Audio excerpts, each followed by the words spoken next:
हे friends, अस्सलाम वालेकुम। Recipe करी इस चैनल में खुशामदीद। हर एक नए दिन के साथ एक नई रेसिपी मिलती है, वो भी आपको रेसिपी करी चैनल पर। तो एक नई रेसिपी के साथ हाजिर हूँ। ऐसा हो ही नहीं सकता गर्मियाँ स्टार्ट हो और आपको इस चैनल पर जो है कुल्फ़ी की रेसिपी ना मिले।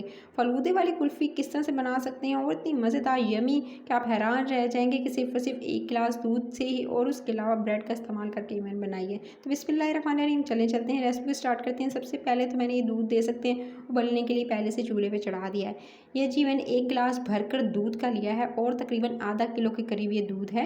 और इसको मैंने हल्की आंच पे रख दिया है। धीमी आंच पे रखेंगे ताकि इसके अंदर जो थोड़ा गाढ़ापन आ जाए, थोड़ा दूध उबले।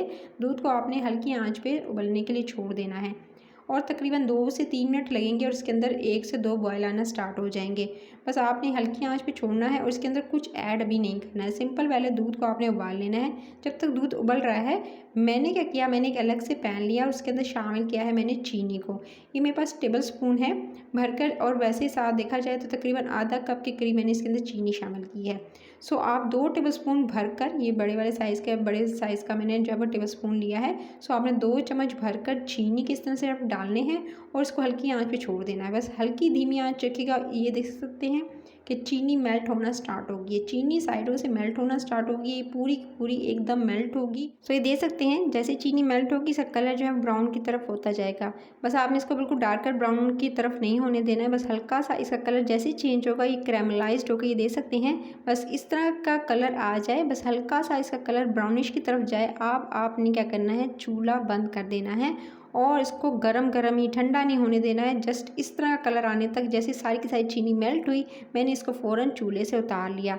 दूध जो उबल चुका था ये देख सकते हैं, इसको मैंने तकरीबन 3 से 4 मिनट दिए हैं और अच्छे से इसको मैंने गर्म किया है। उसके बाद इसके अंदर 3 से 4 बॉयल आने दिए हैं। जब दूध अच्छे से उबलने लगे उसके अंदर 3 से 4 बॉयल आने लगे तभी आप इसके अंदर ये जो मेल्ट हुई शुगर है, मेल्टेड शुगर आप इसके अंदर ऐड कर देंगे।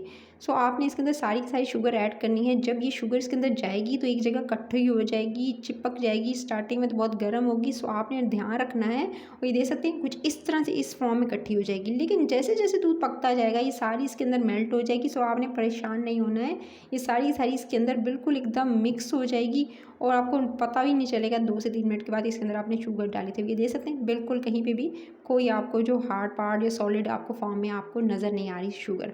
उसके बाद जी इसको बहुत अच्छे से आपने पकाना है। इसको तकरीबन मज़ीद आप 3 से 4 मिनट जी इस कैरामलाइज्ड शुगर के साथ आप इसको पकाएंगे जो आपने शुगर इसके अंदर शामिल किया है। फिर उसके बाद पकाते ही ये देख सकते हैं 3 से 4 मिनट गुजर चुके थे। अब मैंने क्या किया, मैंने एक लिया है 1 टेबल स्पून भरकर कॉर्नफ्लावर का। कॉर्नफ्लावर ले सकते हैं आपने, इसके अलावा जो है आप और कोई ऑप्शन है ही नहीं। बस आप ये कस्टर्ड पाउडर ऐड करेंगे तो उसका फ्लेवर होता है, कुछ मैंगो का होता है, कुछ वैनिला का होता है। सो आप बेहतर है कि आप कॉर्नफ्लावर का इस्तेमाल ही करें। सो 1 टेबल स्पून कॉर्नफ्लावर लेकर उसके अंदर थोड़ा पानी शामिल करके आप इसको धीरे धीरे घोल लेंगे। तो ये देख सकते हैं मैंने इसको अच्छे से घोल लिया है और इसको बिल्कुल इसके अंदर कोई लम्स वगैरह, गुठलियाँ वगैरह नहीं है। उसके बाद आपने ये पकते हुए दूध के अंदर जो है सिंपल चीनी शामिल करके आप पका रहे थे, अब आपने क्या करना है, इसके अंदर ये कॉर्नफ्लावर वाला मिक्सचर जो है वो इसके अंदर ऐड कर देना जो आपने घोल कर अभी रखा है। सो कॉर्नफ्लावर वाला मिक्सचर इसके अंदर शामिल कर देंगे और मिक्सचर को शामिल करते ही फिर आपने इसको धीमी आंच पे पकाना स्टार्ट करना है। ये गाढ़ा होना स्टार्ट हो जाएगा लेकिन बहुत ज़्यादा इसके अंदर एक्स्ट्रा ऐड नहीं करना, बस 1 चम्मच इनफ रहेगा।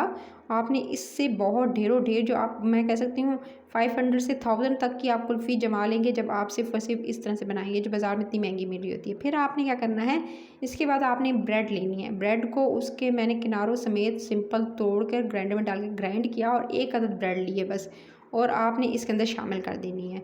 तो 1 डबल रोटी का टुकड़ा जो है, यानी 1 डबल रोटी का जो पीस है वो पूरा आपने इसके अंदर शामिल कर देना है और इसको धीमी आंच पे पकाना स्टार्ट करना है। और इस स्टेज पर आप इसको पकाएंगे इतना कि ये अच्छे से पक जाए और इसके अंदर जो कच्चापन वगैरह है वो भी दूर हो जाए। सो इसको पकाते हुए मेरे पास जो मैंने टाइम देखा तो तकरीबन 3 से 4 मिनट गुजर चुके थे।